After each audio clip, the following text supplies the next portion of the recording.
Because we all have these things that we have to get out, these stories we have to tell, but we suppress them. We kind of hold them in because we don't think people will be interested.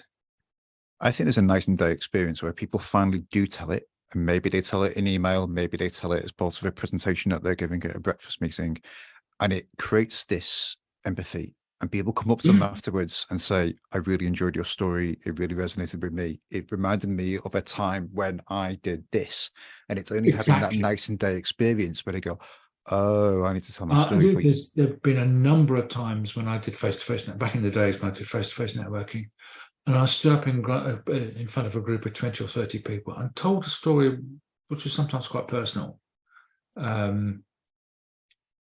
And people came up to me and said, that really resonated. I mean, I've had a couple of people in tears, actually, because that really resonated with me. And because it goes beyond business, this.